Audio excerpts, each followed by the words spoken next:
Pessoal, boa noite. Conseguem me ouvir? Está conseguindo me ouvir? Dá um oi aí para a gente iniciar a aula.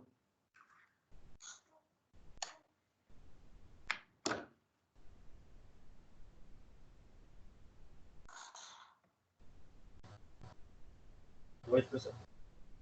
Boa noite, Gabriel. Boa noite, Stephanie, Rafael, Fábio. Boa noite. Hoje a gente está com 7 pessoas aqui na transmissão. Bom, hoje a gente vai fazer uma revisão, tá? Então, hoje a gente vai ter a revisão de prova. Vocês já provavelmente devem ter observado a nota de vocês no portal, né? Então, já foi publicada ontem as notas. Hoje, né, vocês podem, através da prova de vocês, acompanhar a resolução da prova aqui ao vivo. Se tiver algum questionamento com relação a alguma questão, se foi feita a correção incorreta, vocês já podem me falar que aí eu solicito a retificação, né? Mas, de modo geral, a maioria foi muito bem na prova, teve alguns casos particulares, mas fora isso, tá? Mas como é um direito de vocês terem acesso à revisão, que seria, né, uma correção da prova e um feedback comentado a respeito da prova, essa aula de hoje ela basicamente vai focar nisso, tá? Então eu vou compartilhar, já está sendo compartilhado aqui a apresentação em PowerPoint, e a gente vai comentando a respeito das questões. Se vocês tiverem dúvida, como sempre, né, pode interromper a qualquer momento da aula e me questionar que eu irei responder aos questionamentos de vocês. Só para adiantar, semana que vem aí nós retornaremos com as aulas teóricas propriamente ditas, tá? Então, semana que vem a gente inicia um novo capítulo do material didático, que vai falar sobre propriedades e processamento de materiais metálicos, tá? E será tratado desse assunto. Hoje a gente vai fazer a revisão de prova, ok? Então vamos começar comentando questão por questão. Vamos seguindo aqui para a questão 1, né? Ela avalia 50 pontos e ela diz basicamente o seguinte: um átomo é composto por um núcleo muito pequeno, onde os elétrons em movimento orbitam à sua volta. O núcleo é formado por partículas subatômicas, denominadas nêutrons e prótons. Os nêutrons, como o próprio nome sugere, são partículas eletricamente neutras.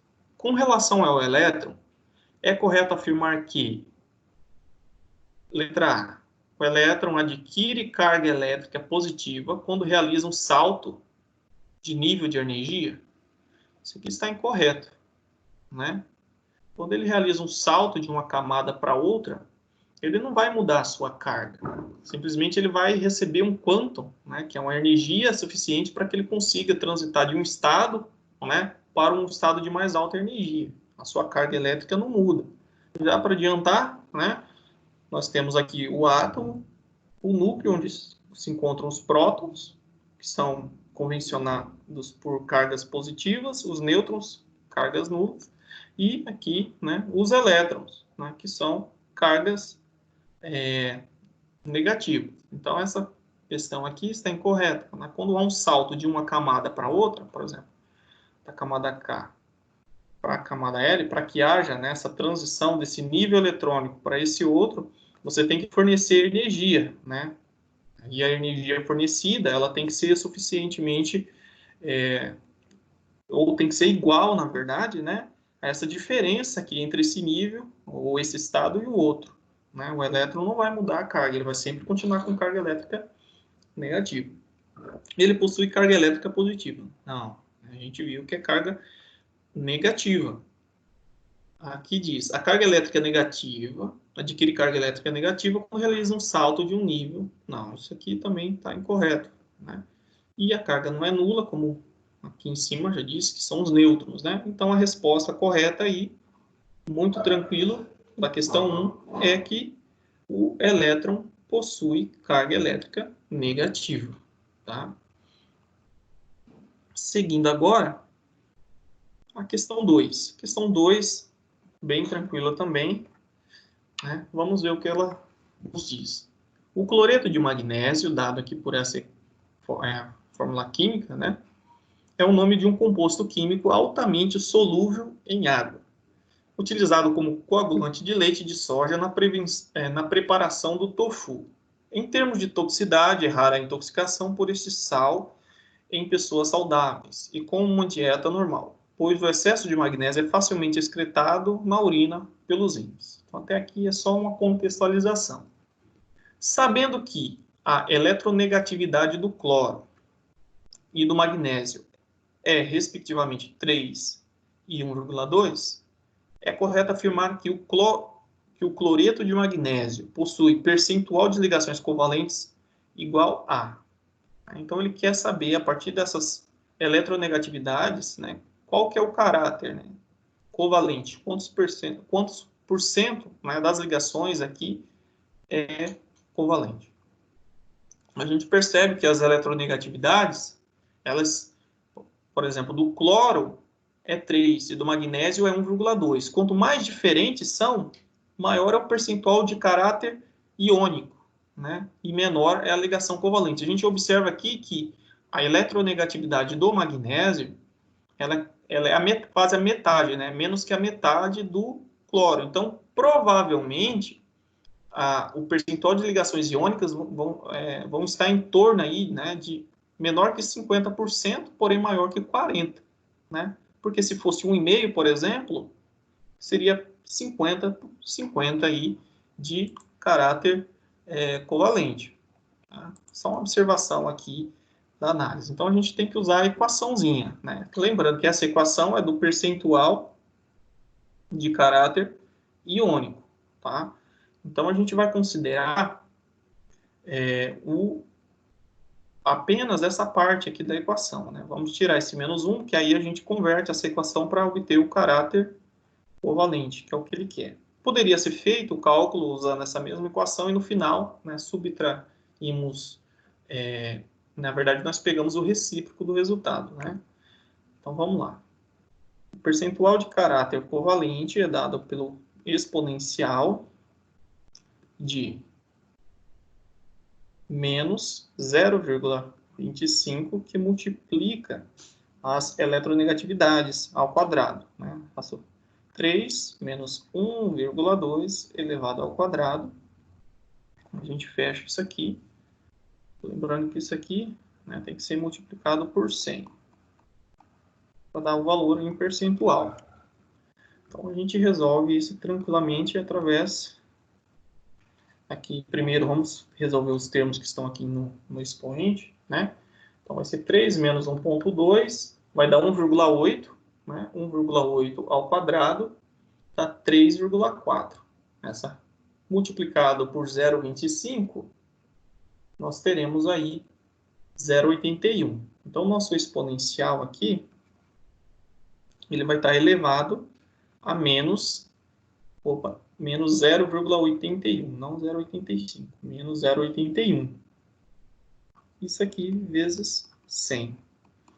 Então, E, né, que é o exponencial elevado a menos 0,81, vezes 100, nós teremos 44,4%, né, das ligações, né, no cloreto de magnésio como sendo ligações covalentes. Então, a alternativa D, né, é a correta.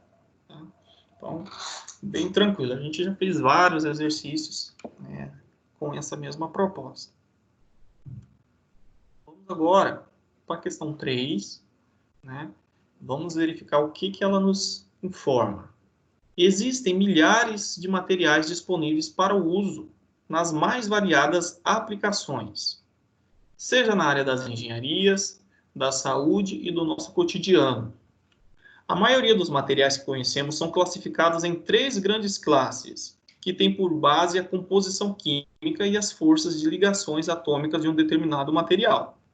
Assinala a alternativa correta, que apresenta os 3 grandes grupos de materiais.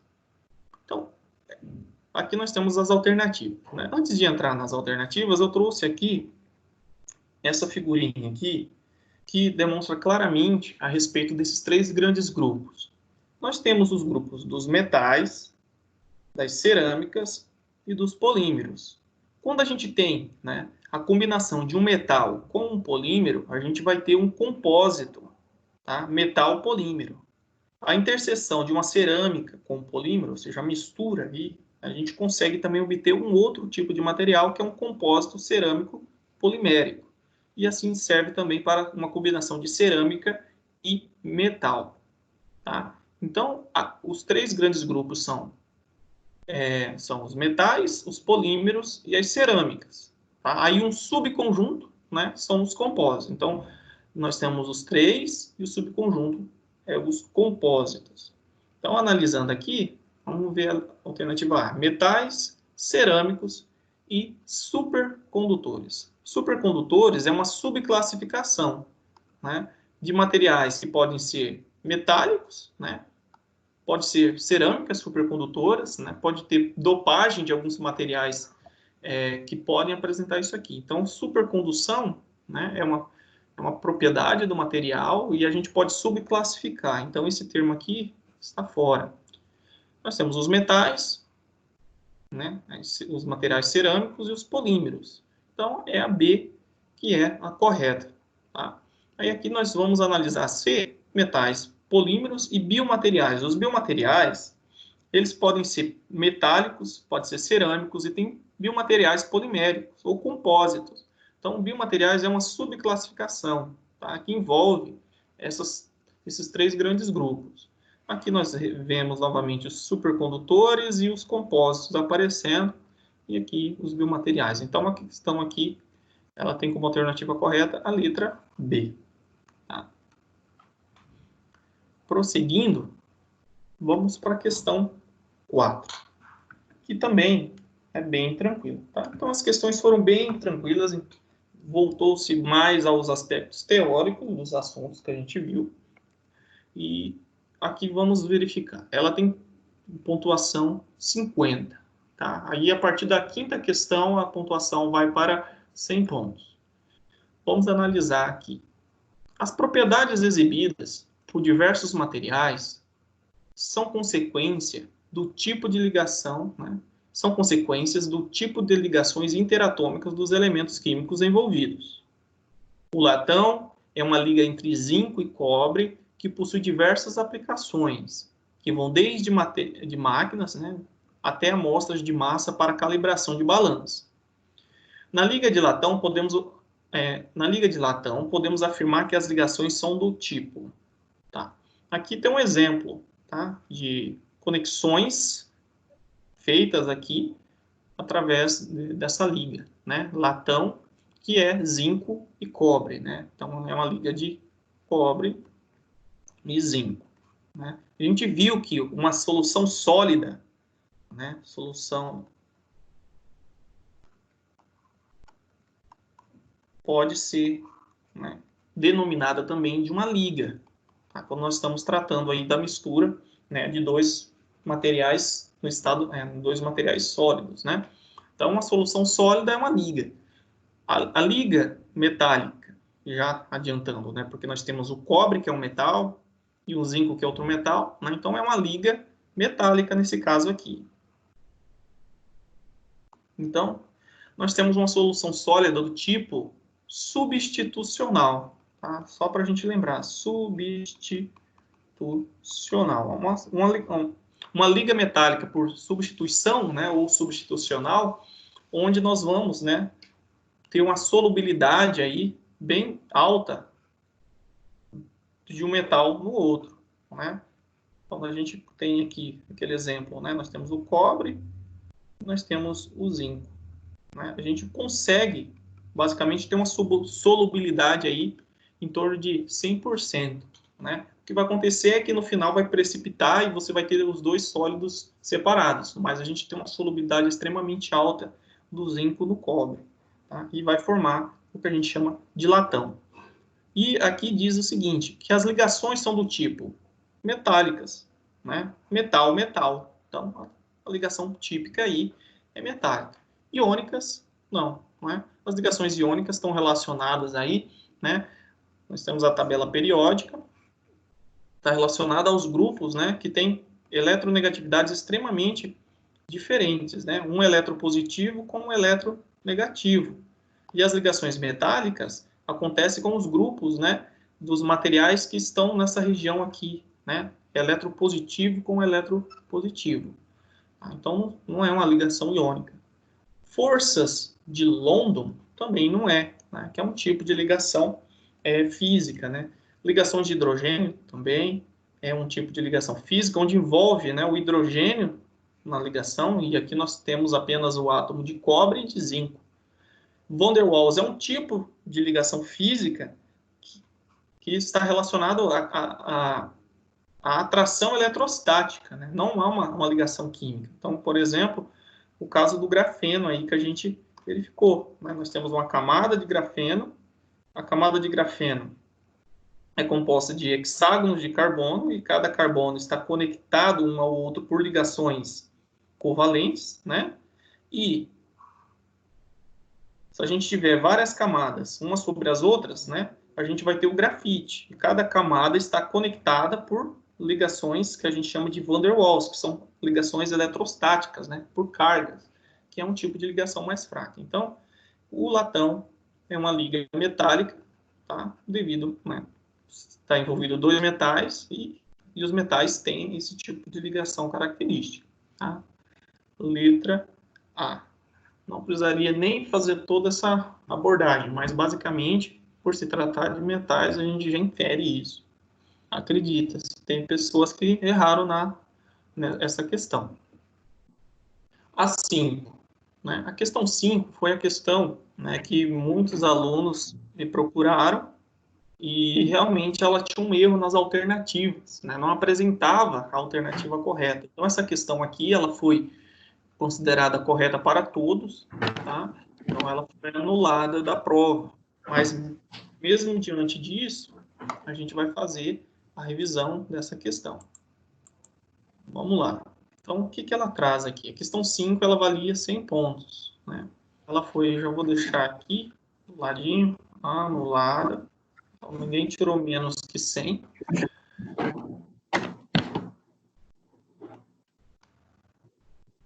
Deixa eu só desligar o microfone aqui que está interferindo. Acho que é do Douglas. Você quer falar alguma coisa, Douglas? Não, né? Então, vou colocar no mudo. Vamos lá, vamos continuar o compartilhamento aqui. Voltando à questão 5, ela diz o seguinte, né? Os números quânticos são resultados da equação de Schrödinger para tentar localizar o elétron, né? Esses são 3 dados, né? Estes são 3 dados que funcionam como o endereço do elétron, né? São 3 informações, né, que funcionam como um endereço no elétron.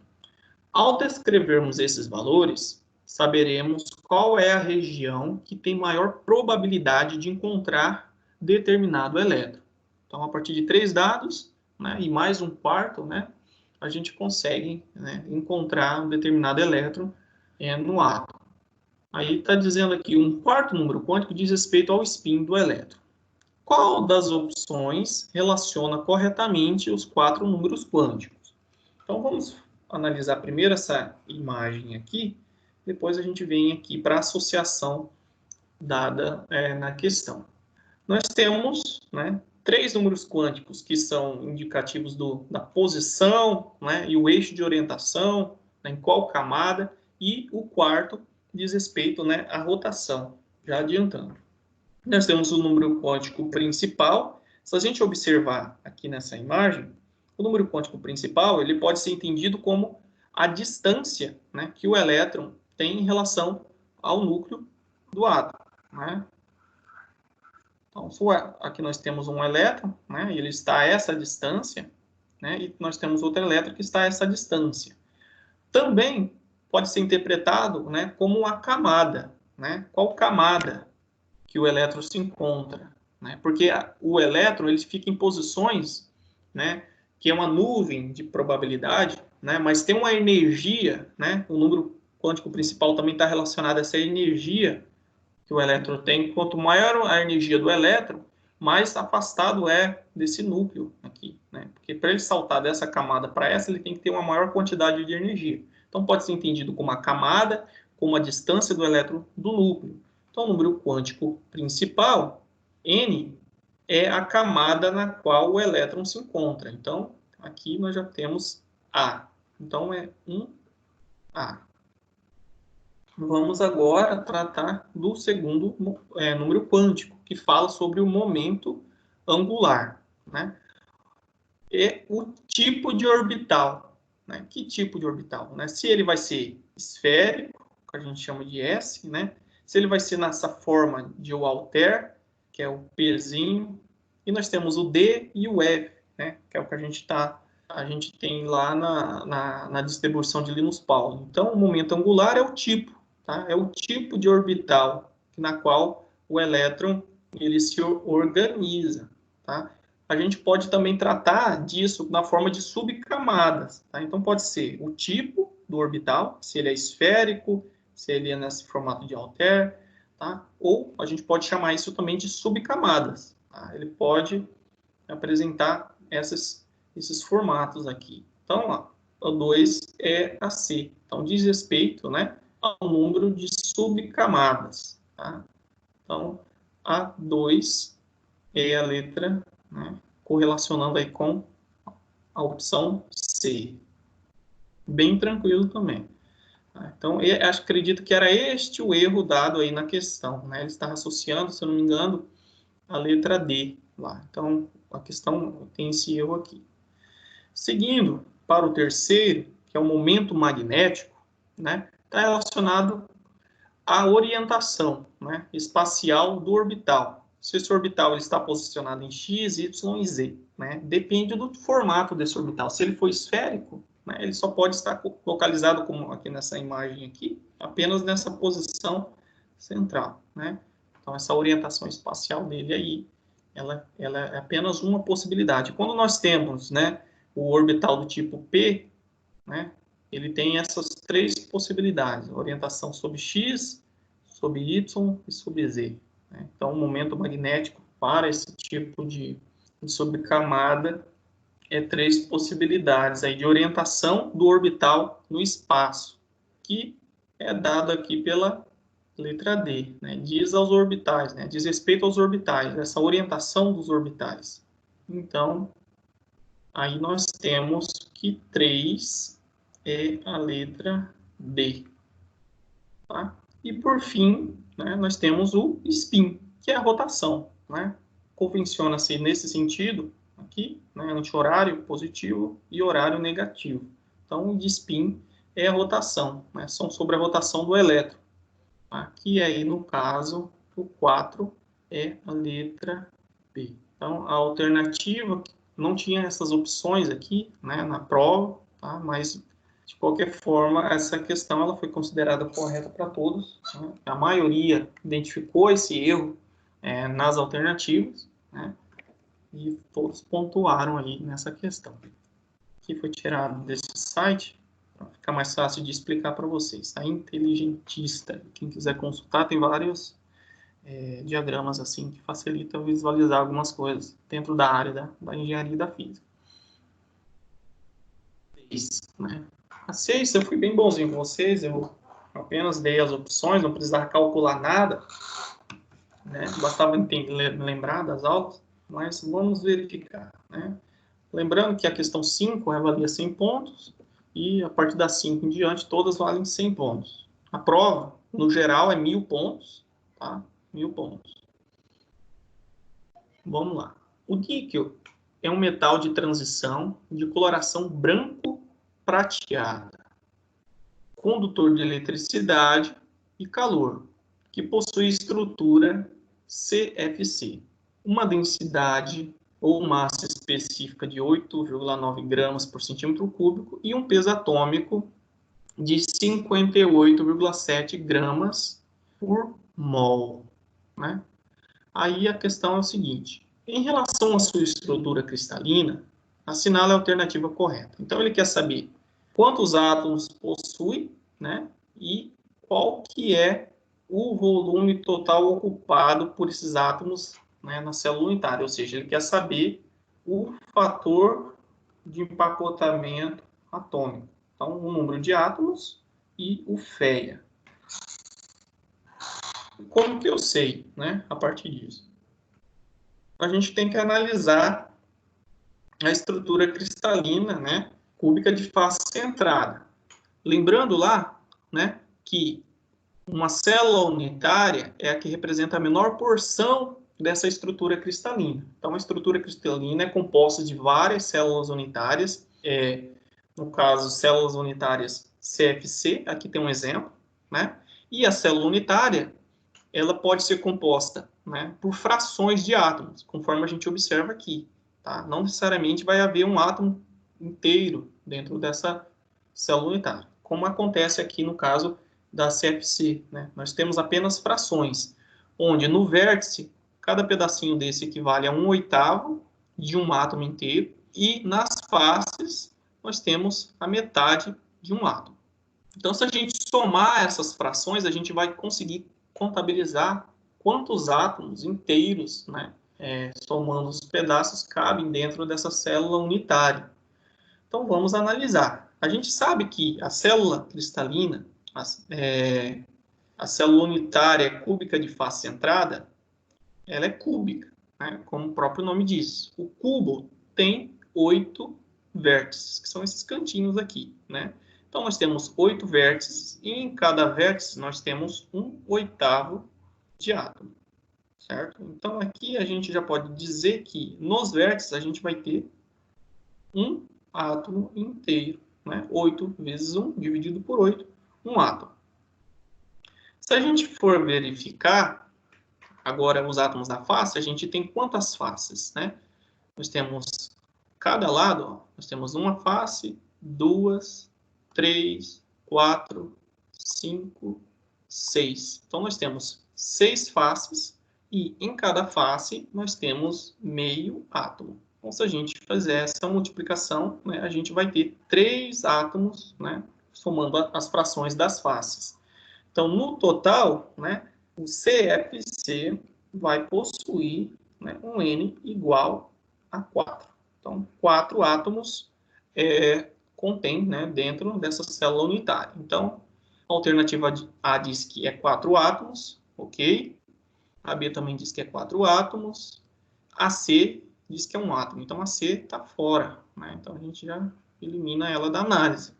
A D também diz que é 2 e a E também. Então, nós estamos entre a A e a B. Aí, a gente precisa agora verificar qual que é o volume total ocupado por esses átomos. Se a gente observar, né, a célula unitária é como se fosse uma caixinha, né? E nós observamos que há espaços aqui, porque são esferas, né? A gente usa o modelo das esferas rígidas, né? Então há vazios aqui. Então a gente quer saber apenas a quantidade, né, do volume dessa caixa que é ocupado propriamente dito pelos átomos. Então a gente quer saber o fator de empacotamento atômico, né? Esse é o termo que explica isso. E como que eu obtenho isso? Então, é simples, né? A gente tem que saber quantos átomos tem aqui dentro, qual que é o volume, né, ocupado, qual que é, na verdade, o volume de cada átomo e dividir pelo volume da caixa. Então, nós temos aqui 4 átomos, né? A gente tem que multiplicar pelo volume dos átomos e dividir pelo volume dessa caixa aqui. Então, a gente vai ter um percentual dessa forma. Tá? Então, qual que é o volume de um átomo? Né? Volume do átomo. O átomo é uma esfera perfeita na nossa análise. Né? Então, o volume do átomo é igual ao volume da esfera, né? Cujo raio dessa esfera é igual ao raio atômico do material que está sendo analisado. No caso, o R é o raio do níquel. Então, o volume do átomo é igual ao volume da esfera.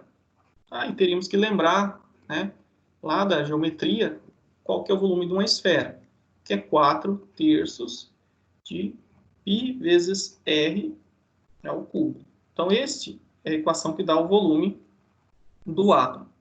Tá? De um átomo, nós temos 4. E qual que é o volume da célula unitária? É uma célula unitária cúbica, né? O volume do cubo é lado vezes lado, né? Vezes lado. Tá? Então, é lado ao cubo. E o lado aqui a gente está chamando de A. Né? Então, o volume do cubo é dado pelo Azinho aí, que é o lado do cubo, elevado ao cubo. E qual que é o valor do A? Né?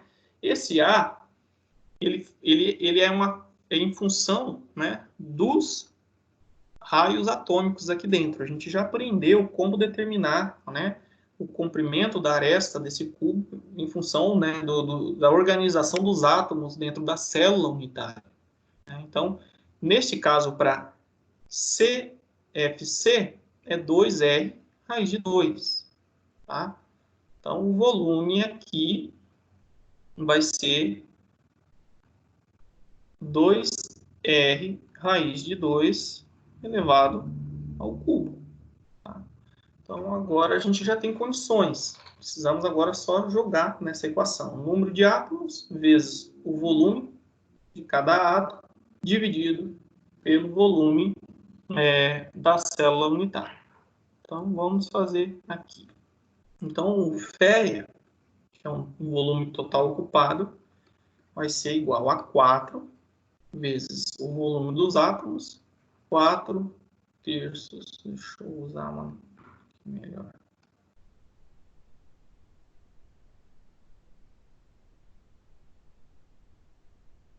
4 vezes 4 terços de πr ao cubo, tá? O número de átomos é 4, o volume 4 terços de πr ao cubo.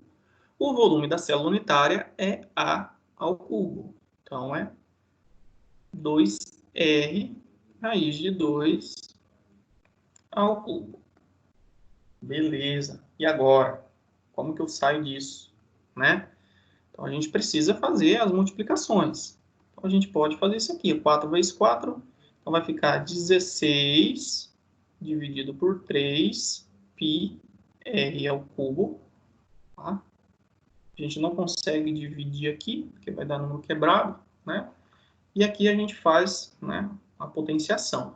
2 ao cubo é 2 vezes 2 vezes 2. 2 vezes 2, 4, né? 2 vezes 4, 8. Então, aqui nós temos 8, certo? R vai ficar R ao cubo. E esse termo aqui, como que a gente faz, né? Então, vai ficar da seguinte forma. Raiz de 2 vezes raiz de 2. A gente pode resolver da seguinte forma, mais fácil.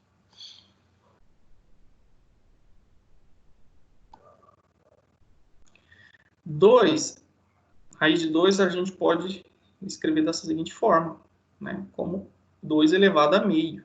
Né? Como nós temos o expoente aqui ao cubo, a gente pode passar isso aqui multiplicando, né? Então, vai ficar 2 elevado a 3 meios, tá? Então, isso aqui vai ser, né? O que está aqui, né? Vem aqui para fora e vai ficar 2 elevado ao cubo. Tá? Então, a gente pode escrever isso aqui dessa forma. Então, vai ficar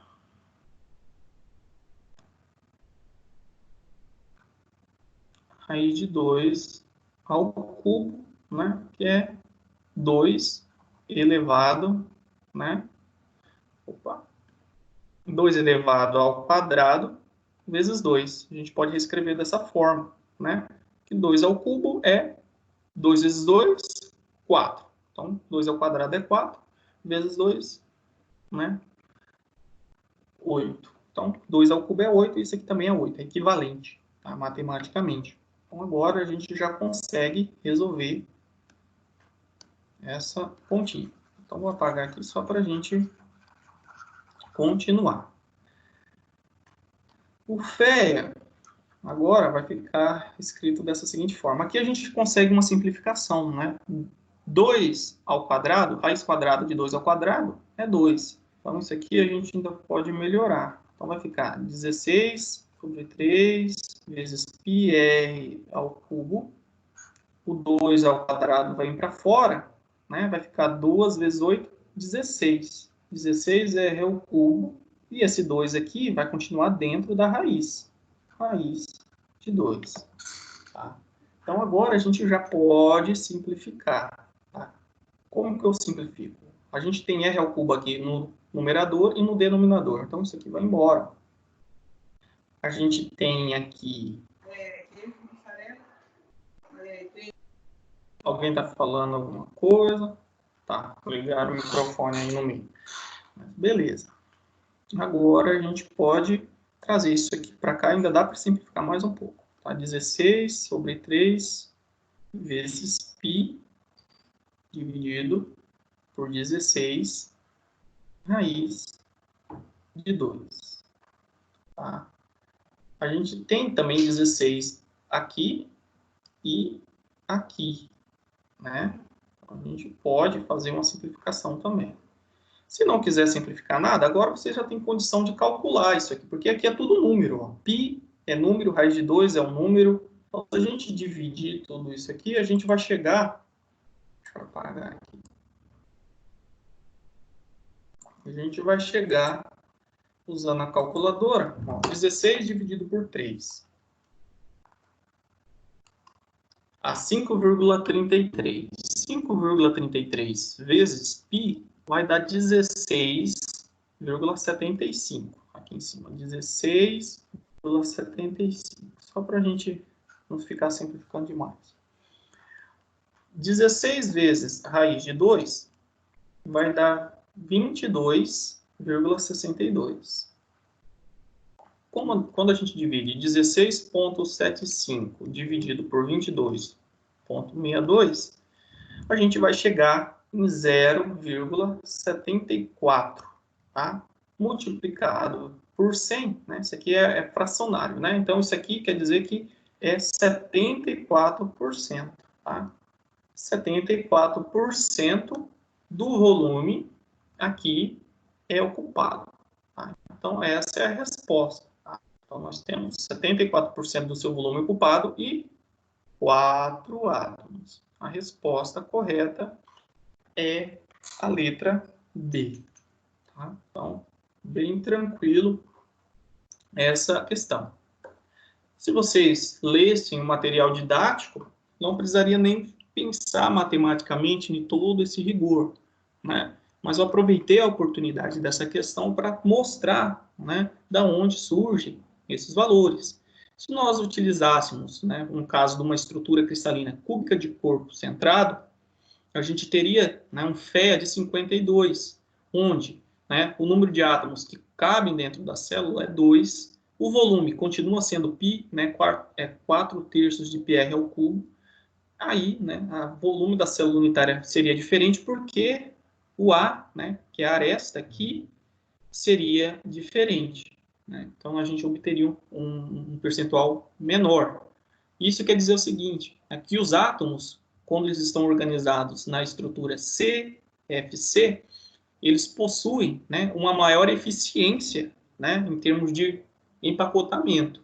Isso, em termos gerais, vai produzir propriedades muito diferentes.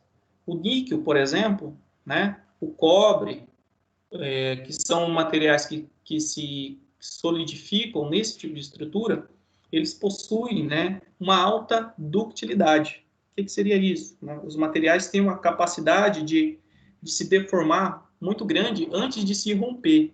Né? Por quê? O empacotamento CFC, né, eles possuem planos de deslizamentos, né, que a gente sabe que a deformação plástica ela ocorre por deslizamento, né, de um plano de átomos sobre o outro. Então, nesse tipo de estrutura, a gente tem uma maior quantidade de possibilidade de deslizar um plano de átomos sobre o outro. Então, isso produz, em termos gerais de propriedade mecânica, materiais mais dúcteis. Dúcteis é importante, por exemplo, quando você quer trabalhar ele para produzir, por exemplo, chapas finas, né, produzir materiais que vão ser submetidos a choques mecânicos. Tá? Então, essa é uma estrutura interessante. Tá? E o fator de empacotamento atômico, ele traduz isso em termos finais. Tá? Então, a resposta da 6 é a B. Vamos para a 7. A 7 é uma questão teórica. A gente comentou quando falamos lá de discordâncias, né, que são os defeitos.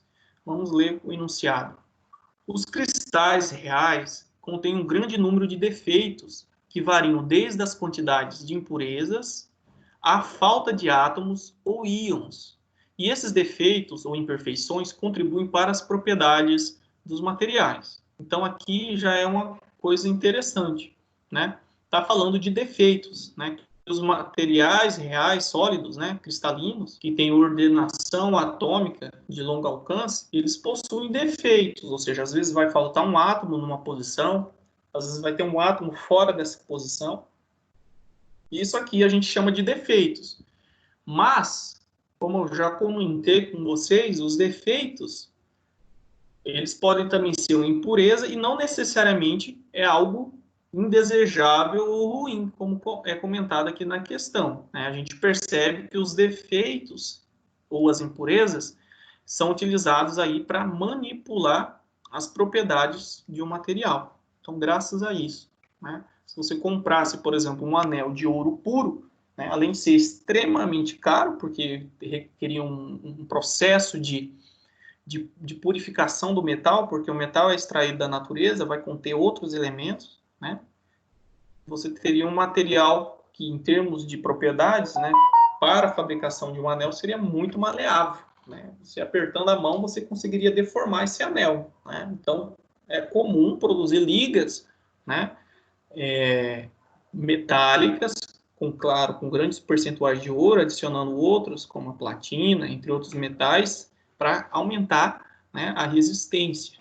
Tá? Então, essas imperfeições são importantes. A gente coloca impurezas, a gente produz defeitos. Os defeitos, por exemplo, podem ser produzidos como a partir da deformação. Então, se você pega uma barra de alumínio que saiu do processo de fundição, né? Você derreteu o alumínio, passou por toda aquela etapa e colocou ele no molde e ele virou uma barra, né? Uma barra prismática, né? Exceção dessa forma. Essa barra, ela tem propriedades, né, próprias do material fundido.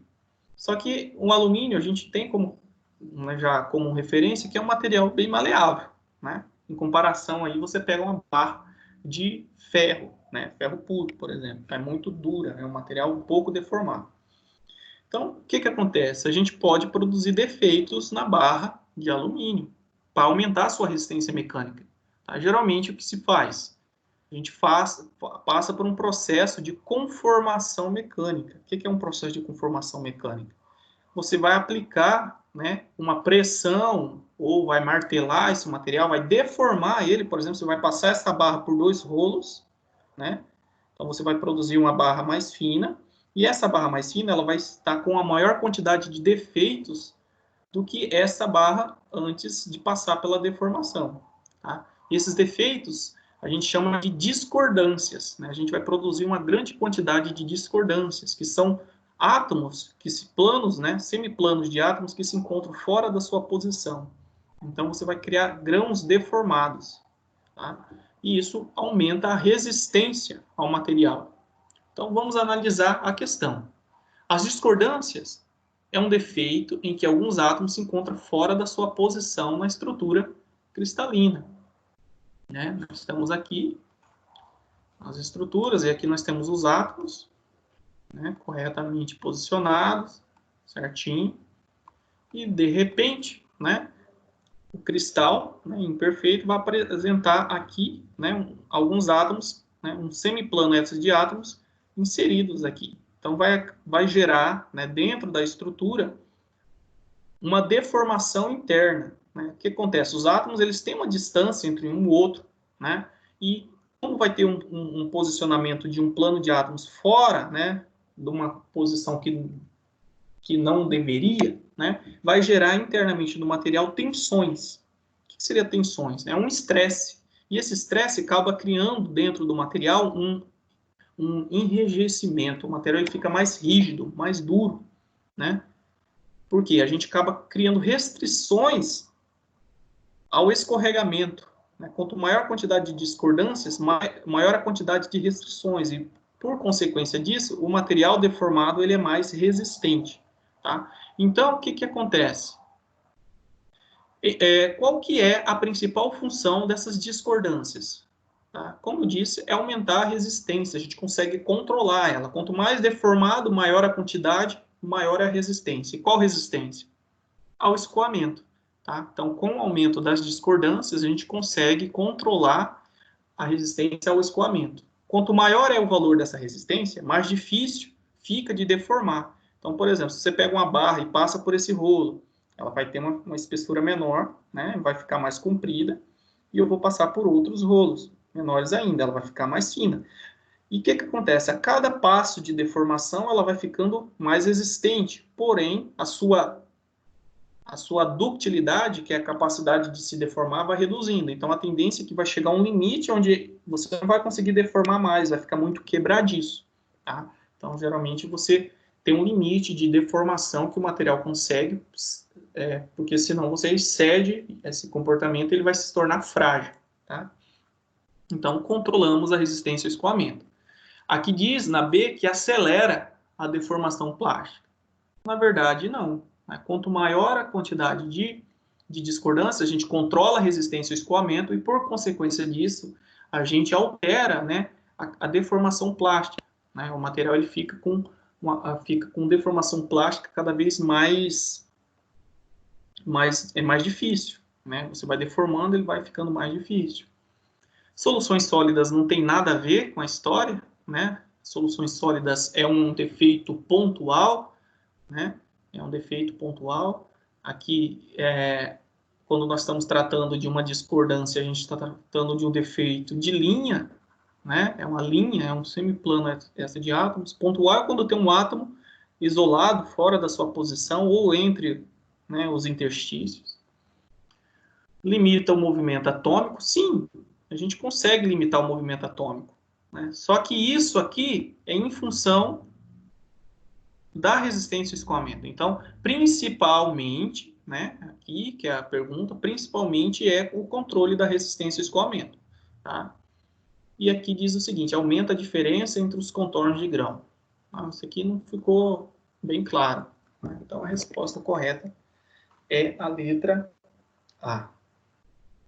Vamos seguindo aí para a próxima questão. Só um comentário. Né? Dentro da engenharia, a gente tem que entender como manipular as propriedades ou, às vezes, né, comprar materiais para um projeto. Né? Muitos de vocês vão se deparar, principalmente os engenheiros mecânicos, engenheiros civis, né, que vão trabalhar com projetos de estrutura, de máquinas, prediais, né, vão tratar com tabelas, onde vai encontrar lá a resistência ao escoamento, né, do aço, né, a resistência ao escoamento do alumínio. Né? E o que quer dizer, né, essa resistência ao escoamento?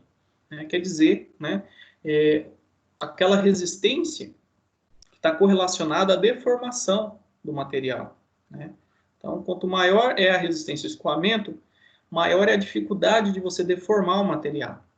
Né? Por consequência disso, em termos de projeto, você vai ter algumas implicações. Às vezes você não quer que o material se deforme, né, na sua aplicação. Só que o fato do material ter uma alta resistência à deformação, ele vai acabar se tornando quebradiço. Ele vai quebrar antes de te avisar. Né? Isso, por exemplo, o projeto de um eixo, de uma máquina, né, é interessante, né, que esse eixo ele tem uma vida útil, né? Só que se caso um dia haja uma sobrecarga, ele avise você, né, antes de se romper, porque se quebrar abruptamente vai matar as pessoas ou vai causar um acidente, né? E a deformação plástica é um indicativo. Às vezes o eixo empena, a deformação plástica está relacionada a isso. Se ele empenar, você já consegue visualizar que aquele componente está com defeito. Né? Então, a gente tem que associar essas propriedades ao comportamento. A gente vai tratar melhor a respeito disso a partir da semana que vem, quando a gente fala de propriedades e processamentos, só para adiantar. E aqui eu coloquei o texto, né, mas acabei comentando a respeito aí disso agora há pouco. A 8. A 8 fala a respeito do seguinte: a estrutura cristalina refere-se aos arranjos que os átomos podem assumir quando materiais estão no estado sólido, e descreve uma estrutura altamente ordenada devido à natureza dos seus constituintes em formar padrões simétricos. Assinale a alternativa que denomina corretamente a menor unidade de repetição e que descreve completamente o padrão de uma estrutura cristalina. Beleza. Então, para a gente analisar isso aqui, já adiantando, né, o menor padrão a gente já sabe que é a célula unitária, né? Mas vamos analisar essa imagem para a gente entender melhor, se não ficou bem claro isso, né? Aqui nós temos um material, né, volumoso, e cada esferinha dessa é um átomo. A gente está analisando aqui o modelo da esfera reduzida. Nós estamos apenas considerando o centro atômico aqui para a gente verificar. Um material que é cristalino, né, então, ele tem um ordenamento, né? Os átomos eles estão em posições bem definidas e uma distância bem certinha um do outro, forma um padrão tridimensional. Então, quando a gente fala esse material é cristalino, não quer dizer que ele é transparente. Muito pelo contrário, geralmente os materiais cristalinos eles são opacos, né? Porque a luz ela vai acabar sendo difratada, né? Se incide a luz aqui, ela acaba sendo refletida de volta, ela não passa pelo material. Já o material amorfo, ele tem já essa possibilidade de ser transparente. Então, cristalinidade está relacionada a esse ordenamento e esse padrão aqui simétrico que a gente observa. Tá? Então, o que seria a estrutura? A estrutura cristalina é todo este material aqui. Ó, tá? A gente chama no inglês lattice ou rede também. A gente pode ver rede cristalina ou estrutura. Tá? Vocês vão encontrar isso na literatura, em materiais, manuais, a rede cristalina ou estrutura ou lattice. Então, a rede cristalina ela é composta, né, de vários arranjos aqui. Então, aqui nós temos um arranjo, ó, que forma esse cubinho. Aqui ao lado nós temos outro cubinho. Se a gente colocar vários cubinhos como esse, um ao lado do outro e sobre o outro, a gente vai ter toda a rede cristalina. E se a gente observar, cada cubinho desse, né, ele é composto de quatro átomos, tá? Que é a menor porção que consegue representar toda a estrutura. E essa menor porção a gente chama de célula unitária.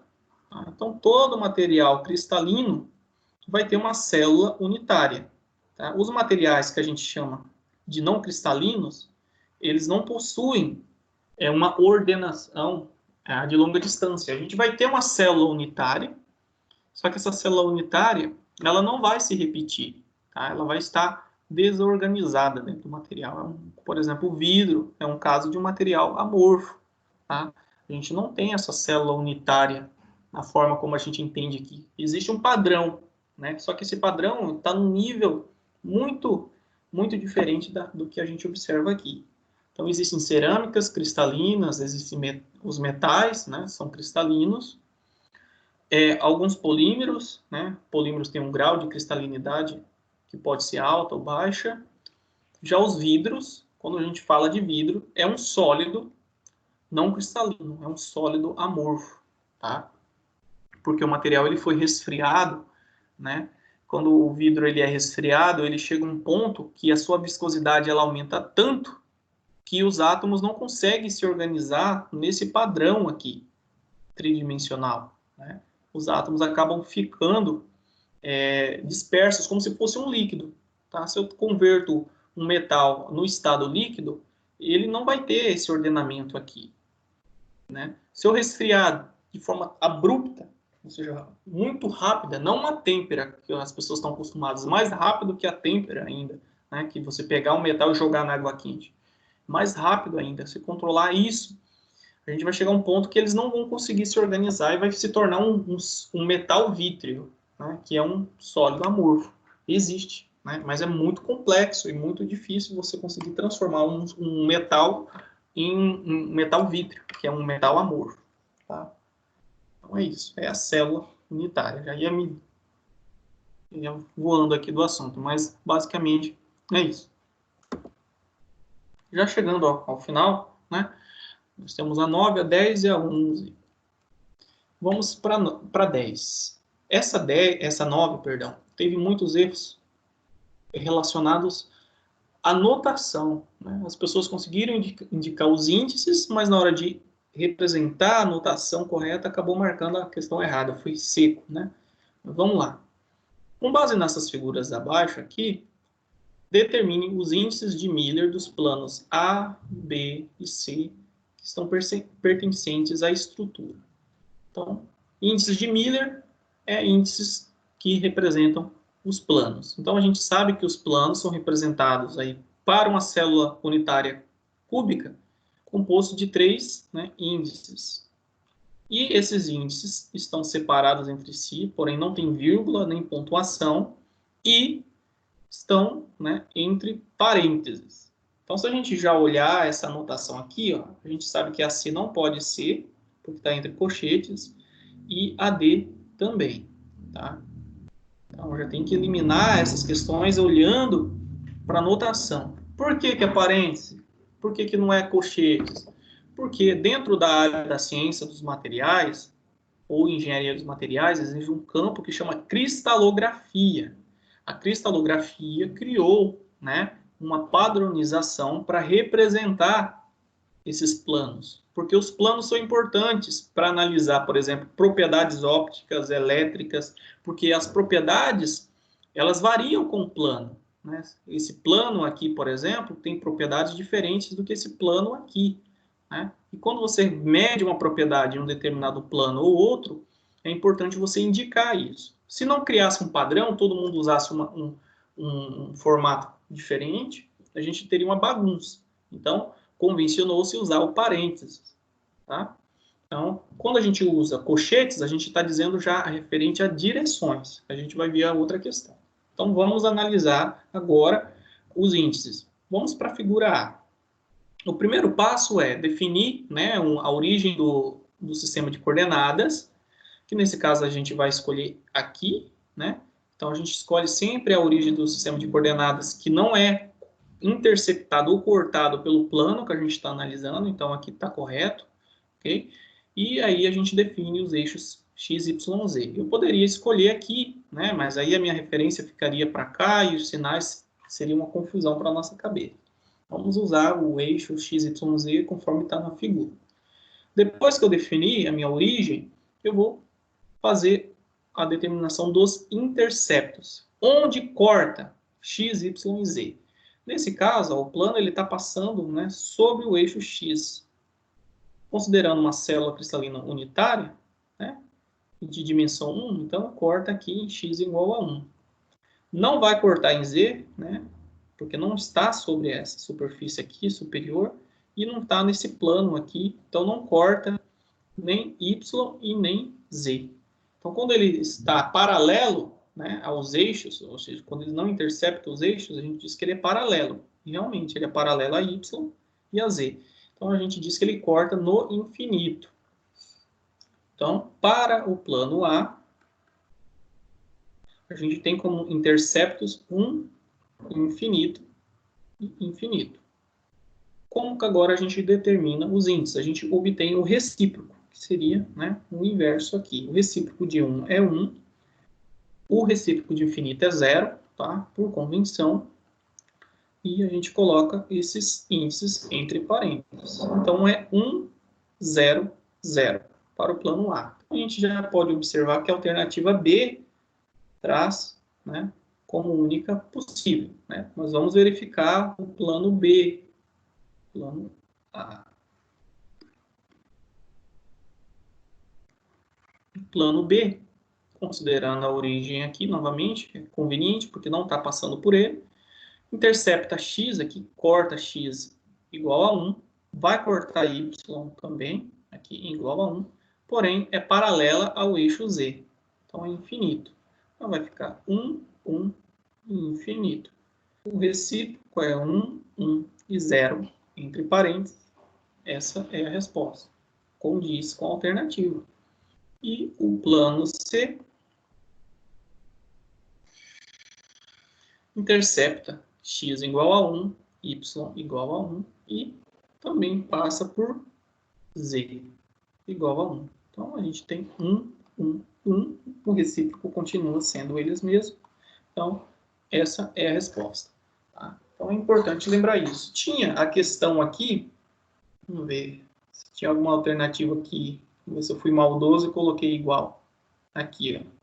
A questão C, a letra C da questão, ela iria causar uma confusão na hora de marcar o X aqui. Bastante a gente errou essa daí. Tá? A gente tem agora a 10. A questão 10, ela trata a respeito dos índices para as direções. Então, índices para direções tem como convenção cochetes, né? Para as estruturas cúbicas a gente usa 3. As estruturas hexagonal são 4. Aí a forma de obter é um pouquinho mais trabalhosa. Tá? A gente não vai entrar nas células cristalinas hexagonais, mas nada que vocês, caso um dia precisem utilizar, se forem trabalhar com cristalografia e materiais, podem utilizar os conceitos aqui e apenas uma adaptação para o formato da célula, né? Porque a hexagonal ela tem, né, uma diferença geométrica que acaba dificultando a interpretação da direção. Mas voltando aqui para o caso dos planos para as direções, entre colchetes, 3 índices separados, porém sem pontuação nenhuma. Vamos voltar agora aqui. Como que a gente determina? Né? A gente vai ter um vetor. Né? A direção é um vetor, que ele parte de um ponto e vai até o outro. Né? Então, direção é sempre, né, mostrado por um vetor. Ele tem a origem e tem, né, a sua extremidade aí, que é para onde ele vai. Para a gente determinar as direções, a gente também tem que indicar, né, uma origem do sistema de coordenadas. A gente pode escolher qualquer ponto aqui, né? Claro que tem que ser a forma mais conveniente para nós. Né?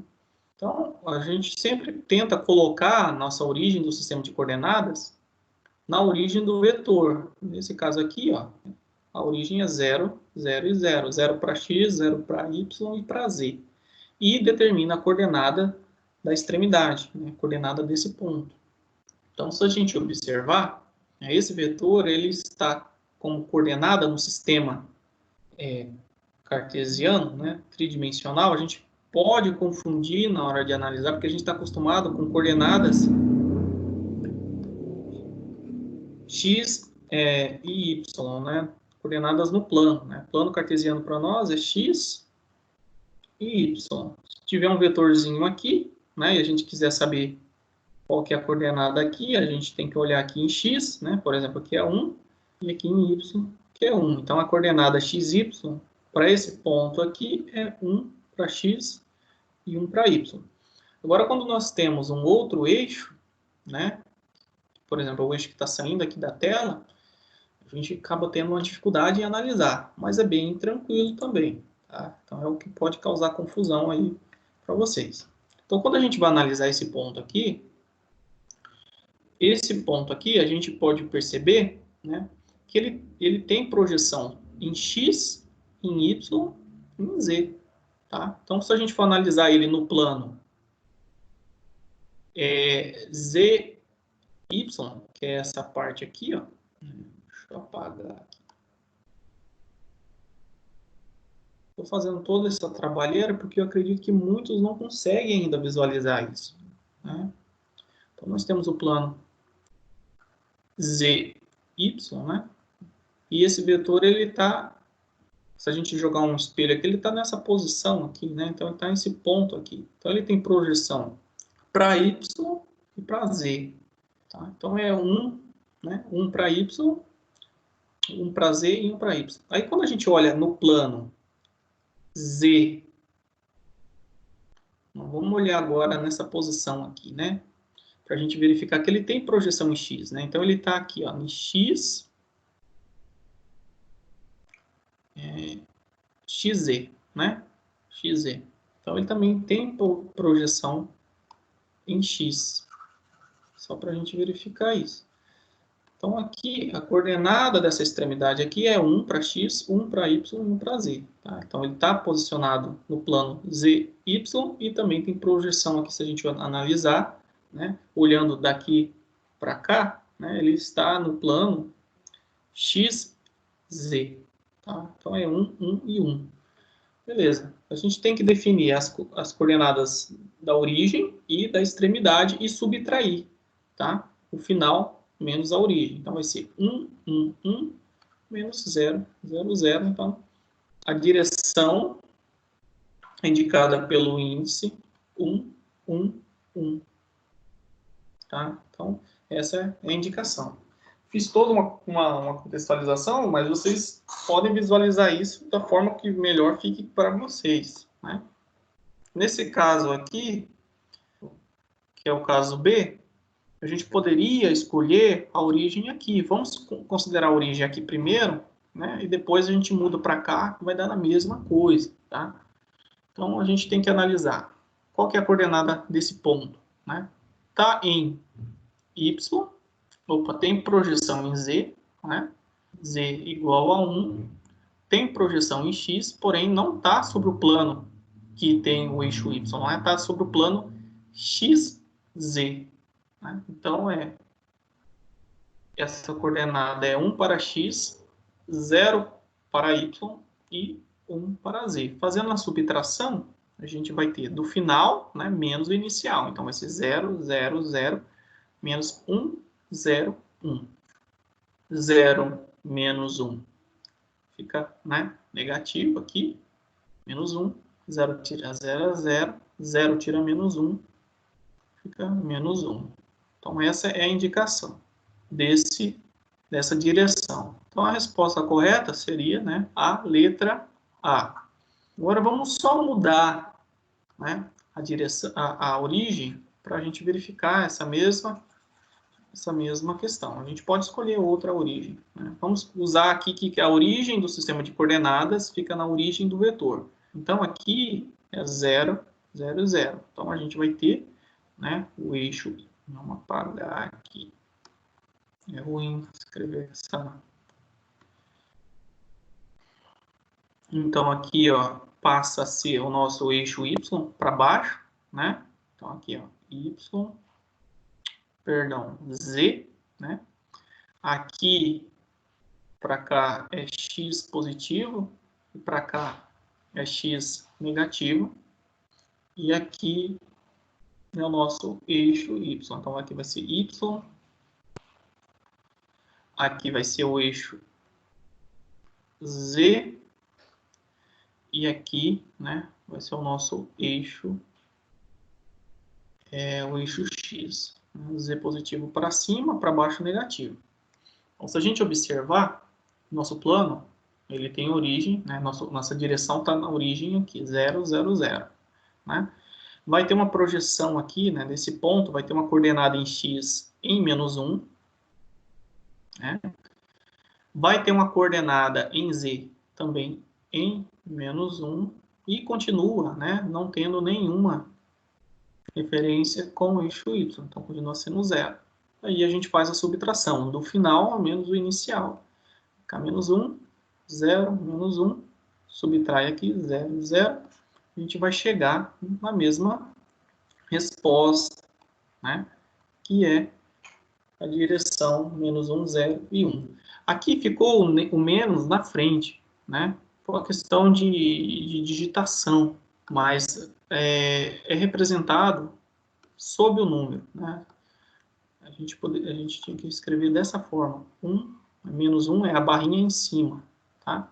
Mas como a prova ela teve um erro na formatação, aí acabou ficando na frente, tá? Mas isso como convenção dentro da área de cristalografia, né, se uma direção ela tem um dos índices negativos, esse sinal é colocado sobre o número, tá? Então, é isso. Para a gente finalizar, não, essa ainda não é a última, né? A gente tem a 12, são 12 questões aí. Então, vamos tratar dessa aqui. O material é composto de um elemento químico que possui raio atômico 1,345 vezes 10 a menos 8 centímetros. Fui bonzinho, já deixei as unidades na forma como se utiliza no exercício, né? A densidade ou massa específica é igual a 12,41 gramas por centímetros cúbicos. E o peso atômico do elemento é 102,91 gramas por mol. Ele quer saber, com base nas informações acima e o cálculo, que tipo de estrutura cristalina é esse material? Aí ele dá as alternativas. Aí a gente remota lá aos conceitos, né, de como é determinado a estrutura cristalina experimentalmente. Então, experimentalmente a gente obtém, né, a densidade ou a massa específica do material e a gente utiliza, né, a equação da massa específica e por tentativa e erro a gente insere os parâmetros das estruturas cristalinas aqui e quando o resultado obtido coincidir com a densidade experimental, a gente diz que aquela é a estrutura, né, cristalina daquele material em questão. Então essa é a equação, né? A equação ela traz a seguinte estrutura, né? Nós temos que a densidade ou massa específica é igual ao número de átomos da célula unitária vezes o peso atômico dividido pelo volume da célula unitária multiplicada pelo número de Avogadro. Tá? Então, a gente tem que utilizar por tentativa e erro aqui.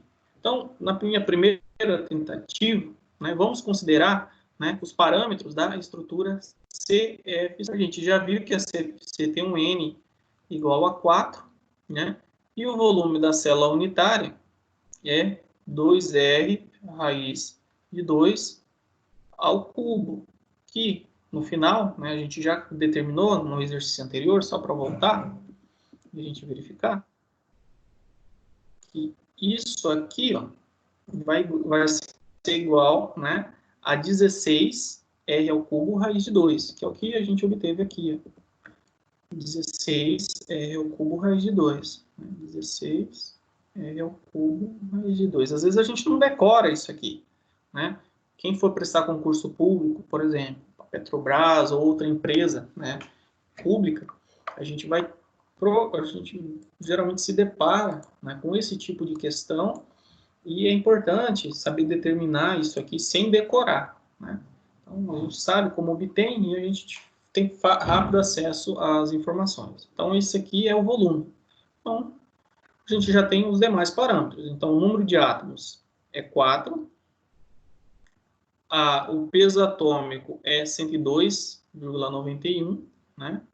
E o volume, né? Estamos seguindo aqui, o volume da célula unitária é 16 R ao cubo raiz de 2. O valor do raio está aqui, né? É dado no exercício, né? 1,345, aqui só foi colocado 1,34 vezes 10 a menos 8 elevado ao cubo vezes raiz de 2, tá? Multiplicado pelo número de Avogadro, né, que é 6,023 vezes 10 a 23, tá? Vezes 10 elevado à 23ª potência. Calculando isso, né, fazendo certinho na calculadora, a gente vai ter o seguinte: 4 vezes 102,91 vai ser igual, né, deixa eu usar a calculadora, a caneta aqui, né, vai ser igual a 411,64. E aqui embaixo a gente vai obter o seguinte. Primeiro a gente resolve a potenciação ali, 1,34 vezes 10 elevado a menos 8 elevado ao cubo vai dar 2,406 vezes 10 a menos 24. Isso aqui vezes 16 e multiplicado pela raiz de 2, multiplicado pela raiz de 2, deixa eu refazer aqui que eu acabei apertando um botão e sumiu o cálculo. Então, deu 1,34 vezes 10 a menos 8 elevado ao cubo, vezes 16, vezes raiz de 2, a gente tem 5,44 aqui, vezes 10 a 23. Tá? 5,44 vezes 10 a 23. 5,44 vezes 10 a 23. 23ª potência. Né? Negativo. Tá? Então, para quem não sabe, sabe de onde surgiu isso aqui, ó, se você multiplicar, né, quando nós temos aqui o cubo, a gente pode multiplicar o expoente. Então, isso aqui vai ficar 10 elevado a menos 24. E você faz isso aqui ao cubo. Né? Então, vai chegar a um número aqui de 1,34 ao cubo de 2,4. Né? 2,4 aí por notação científica, depois que você multiplica, né, vai chegar a 5,44, modificando a vírgula aqui, vai cair aqui para menos 23. Mas, geralmente, né, quando você depara com a potenciação aqui, a gente pode multiplicar, né, o expoente aqui e aqui você eleva, né, ao cubo. Tá? Beleza. Estou fazendo detalhadamente aqui. Vezes, né, 6,023 vezes 10 a 23. E agora? Né? Quando nós temos aqui, ó, uma potência aqui de menos 23 e aqui 23, como que a gente resolve? E a base é igual, a gente soma. Né? Então vai ficar menos 23 mais 23 vai dar 0. Né? 10 elevado a 0 é 1. Então isso aqui vai embora. Né? Então a gente tem como 411,64 dividido, né, por 5,44 vezes 6,023. Aqui embaixo ficamos com 32,76. Quando a gente divide isso, 411,64 por 32,76, a gente vai chegar com algo em torno de 12,5 gramas por centímetros cúbicos. Aí a gente olha que a densidade experimental é 12,41. Ficou muito próximo. Tá? Por quê? Essa equação aqui, ela é teórica. Tá? Então, quando é uma equação teórica, a gente acaba, né, tendo uma diferençazinha bem pouca entre o experimental e o teórico. Mas, né, considerando a nossa análise, a gente pode já inferir, né, que devido à massa específica teórica estar muito próxima da densidade experimental, a gente infere que é CFC. Se a gente obtivesse a massa específica considerando os parâmetros da CCC, a gente teria valores muito diferentes da densidade experimental. Tá? Então, não corre esse erro de induzir que esse valor, por ser diferente um pouquinho daqui, não ser essa célula, porque se você obter a densidade por outros parâmetros, vai ser um valor muito diferente do que a gente está obtendo aqui. Vamos finalizar com o último exercício da prova. Não tão difícil quanto. Tá? Então, calcule o número de lacunas vazios em equilíbrio por centímetro cúbico de cobre. Então, a gente já fez esse exercício usando outros dados, né? Mas é bem tranquilo também. O único problema que eu vi que muitos erraram foi na calculadora, em saber utilizar, né, a calculadora. Então, aqui temos que ele quer saber, né, o número de lacunas em equilíbrio no cobre. Deixa eu só tirar esse negócio. Está aparecendo uma coisa aqui na frente. Vamos lá. Calcule o número de lacunas em equilíbrio por centímetro cúbico de cobre a 950 graus. Sabe-se que a energia para a formação de uma lacuna é 0,9 eletronvolts por átomo. O peso atômico e a massa específica para o cobre são 63,5 gramas por mol e 8,4 gramas por centímetros cúbicos, tá? Respectivamente. A constante de Boltzmann é 8,62 vezes 10 elevado a menos 5. Qual que é a alternativa correta? Então, aí vocês precisariam usar o formulário, né? Todas as equações que eu trouxe aqui já estavam na prova no formulário. Então, para a gente calcular o número de vazios ou lacunas em equilíbrio, a gente tem que utilizar essa equaçãozinha aqui. Essa equação ela é em função de n, que é o número de sítios, ou seja, o número de posições atômicas que existe em um determinado volume de material, que é em função da energia de ativação, ou seja, a energia necessária para a gente converter um sítio, que é uma posição onde haveria um átomo, em um vazio, a constante de Boltzmann, tá? Que é um valor, é uma propriedade, né? É uma constante, né? Que é um valor universal, e a temperatura absoluta, ou seja, a temperatura em Kelvin. O N, aqui circulado, ele é obtido por essa equaçãozinha aqui, tá? Que é em função do número de Avogadro, a massa específica do material e o peso atômico. Então, antes de utilizá-la, a gente precisa aplicar essa equação. Então, o número de sítios é dado pelo número de Avogadro. Vamos aí, 6,023 vezes 10 elevado a 23. A massa específica aqui é 8,4 centímetros cúbicos. Então, ele está querendo o valor em centímetros cúbicos. Então, não vai fazer nenhuma diferença. Então, a gente pode usar a unidade da massa aqui. E dividimos pelo peso atômico, que é 63,5 gramas por mol. Então, vamos resolver isso na calculadora.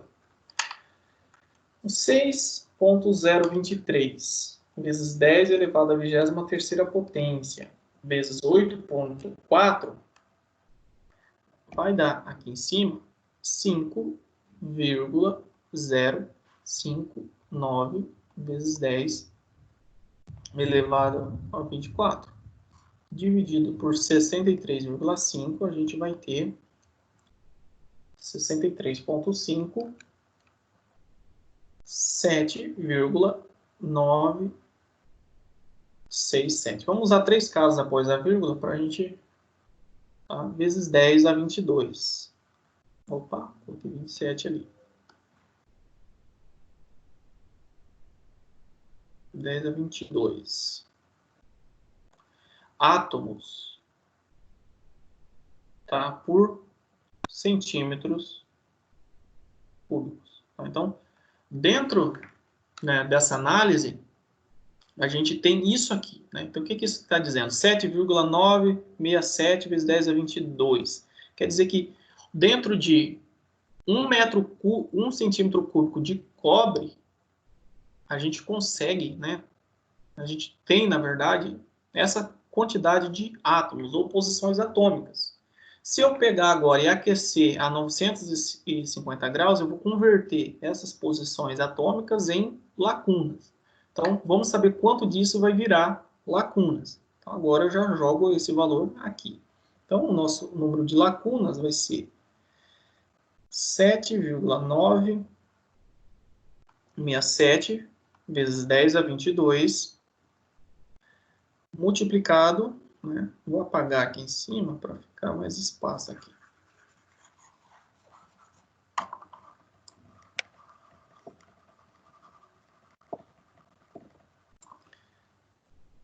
Agora a gente vai resolver.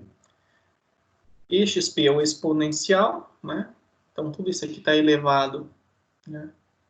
O exponencial está elevado a menos QL, que é a energia, né? Para a formação de uma lacuna, 0,9. Isso aqui dividido pela constante de Boltzmann, 8,62 vezes 10 a menos 5, vezes a temperatura. Essa temperatura é absoluta, então é temperatura em graus Celsius mais 273, tá? Então, isso aqui vai ser 950 mais 273. Isso aqui é igual a 273, 1223. 1223 Kelvin. Não confundir esse K aqui com esse Kzinho aqui. Esse aqui é de Kelvin e o Q minúsculo é a constante de Boltzmann. Então, multiplicado por 1.223. Vamos lá. Então, o nosso NL, vou resolver aqui o expoente primeiro. Vai ser 7,967 vezes 10 a 22, vezes E elevado a Q, né? Então, fazendo aqui a parte de baixo, 8,62 vezes 10 a menos 5, vezes 1.223. Vai dar um número aí de 0,105, tá? Então, 0,9 dividido por isso, vai dar um número aí em cima de 8,5. Tá? Nós temos um sinal negativo aqui, né? Então, vai ficar menos 8,537. Vamos repetir novamente os cálculos. 8,62 vezes 10 elevado a menos 5 vezes 1.223. Aí 0,9 dividido por essa resposta vai dar isso mesmo.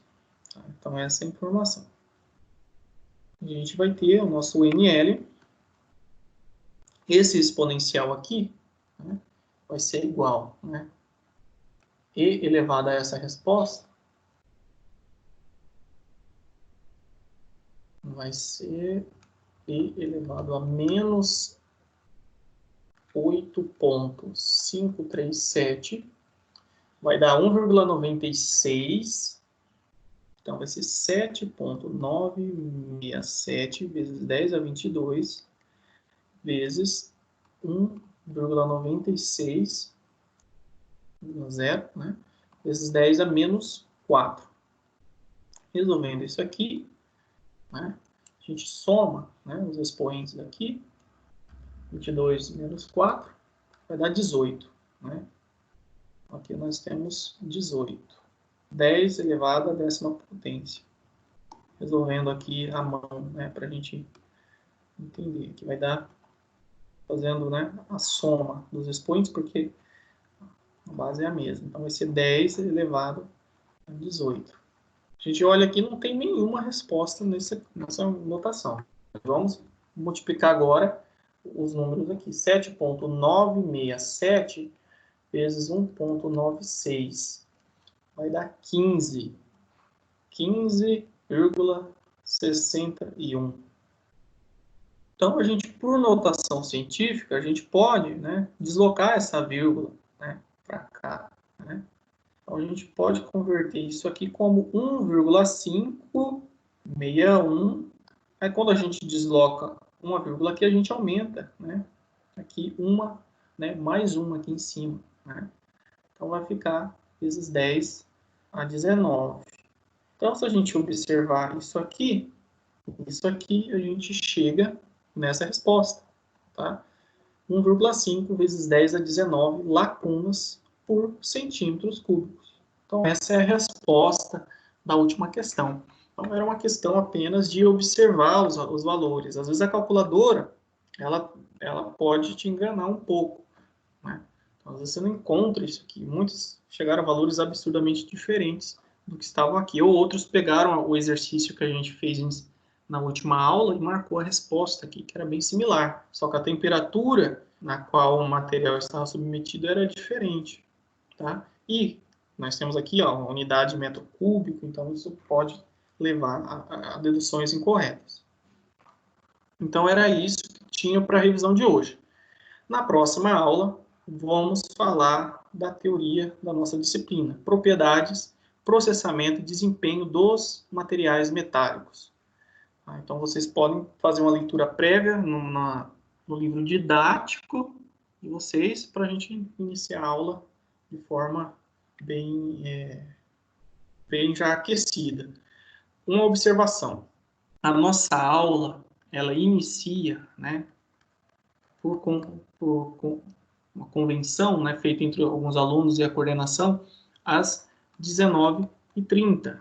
Porém, eu deixei, né, conversado para a gente iniciar às 7 horas e nesses 30 minutos a gente faria, né, uma revisão dos conceitos. Considerando que na semana que vem vamos iniciar, né, um conteúdo novo, para que esses alunos, né, que estão fazendo outra aula e que vão ingressar às 7h30 não tenha prejuízo, né, e a gente não tem mais um assunto para revisar, vamos combinar, né, para a gente começar a nossa aula às 7h30, tá? Então, aí todos já estarão aqui e a gente inicia o conteúdo. E na semana seguinte, né, aí a gente faz uma aula, um início às 19h para a revisão e começa o conteúdo novo às 7h30. Beleza? Então, é esse o comentário. Aos alunos que não conseguiram acompanhar a revisão de prova desde o início, tá? Devido a ter iniciado às 7 horas, vocês podem verificar esse vídeo daqui a pouquinho no portal. Se tiver alguma dúvida em relação à sua correção de prova, pode me comunicar, né? Eu criei um grupo da disciplina, né? A maioria saiu, não sei o que aconteceu, ficaram com medo do grupo, tá? Mas o grupo existe, a gente está se comunicando por lá. Professor, Oi. eu não estou nesse grupo aí não, hein? Eu mandei convite semana passada para todos, né? Aí não sei se o número de vocês lá no cadastro da disciplina, na época da matrícula, ficou errado, né? Muitas pessoas saíram, né? Aí eu acabei não conseguindo o contato de todos, mas tem 6 alunos. Numa turma de 100, ficou 6 alunos, não sei porquê. Foi uma reação em cadeia. Então, eu vou deixar aqui no campo mensagens o meu contato, é 996 14 11 37. Você pode mandar um oi, professor, me adiciona no grupo, tá? Que aí eu vou fazer a inserção de vocês lá, tá? Então, para quem não está conseguindo ver, eu vou compartilhar essa tela aqui. O meu contato está aqui, ó. Então, esse é o contato, ó, 996 14 11 37. Aí me solicita que eu ensino vocês lá, beleza? Então, é isso, pessoal. Se tiver mais alguma dúvida, pode deixar aqui, senão a gente encerra por hoje e nos vemos semana que vem. Então, é isso. Então, como ninguém se manifestou, então até breve. Boa noite, pessoal. professor. Até mais. Tchau. Boa noite, senhor. Tchau, professor.